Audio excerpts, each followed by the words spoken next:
जादुई तूलिका की रोमांचक यात्रा स्थान। रंगीन जीवंत गांव जहां बच्चे खेल रहे हैं।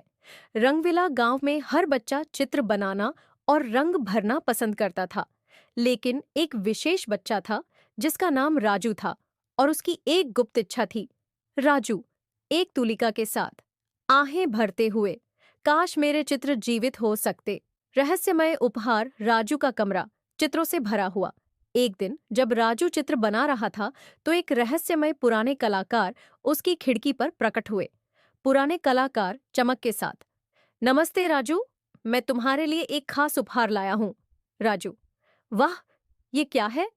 पुराने कलाकार एक चमकदार तूलिका देते हुए, यह एक जादुई तूलिका है, जो भी तुम इससे बनाओगे वह जीवित हो जाएगा, लेकिन याद रखना, इसे समझदारी से इस्तेमाल करना। राजू की पहली रचना गांव के चौक में बाहर। उत्साहित होकर राजू अपने नई तूलिका को आजमाने के लिए बाहर भागा।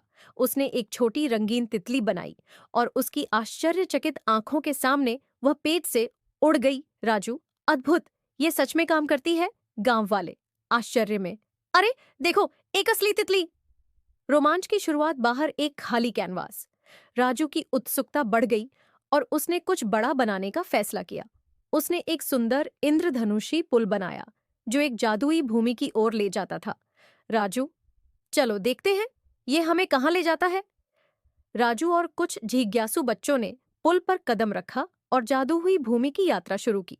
एक जादुई भूमि जहां बोलने वाले जानवर और कैंडी के पेड़ हैं। दूसरी ओर उन्होंने एक ऐसी भूमि पाई जहां बोलने वाले जानवर और कैंडी के पेड़ थे। बच्चे आनंदित थे, लेकिन राजू ने पुराने कलाकार के शब्द याद किए। राजू, यह अद्भुत है, लेकिन हमें ज्यादा देर नहीं रुकना चाहिए। हमें जादू समाप्त होने से पहले वापस जाना होगा। बोलता हुआ खरगोश, आपके आने के लिए धन्यवाद, फिर आना। गांव के चौक में वापस राजू और बच्चे सुरक्षित वापस आ गए, लेकिन तूलिका अचानक चमकना बंद हो गई। पुराने कलाकार फिर से प्रकट होते हुए, शाबाश राजू, तुमने तूलिका का समझदारी से इस्तेमाल किया। अब जादू विश्राम करेगा, लेकिन यह हमेशा तुम्हारे दिल में रहेगा। राजू, धन्यवाद। मैंने सीखा कि कल्पना ही सबसे बड़ा जादू है। निष्कर्ष गांव जहां बच्चे खुशी से खेल रहे हैं। और इस तरह राजू और उसके दोस्त चित्र बनाते और खेलते रहे, ये जानते हुए कि सच्चा जादू रचनात्मकता और दयालुता में होता है। और उस दिन से गांव में और भी अधिक हंसी और खुशी भरी रहने लगी।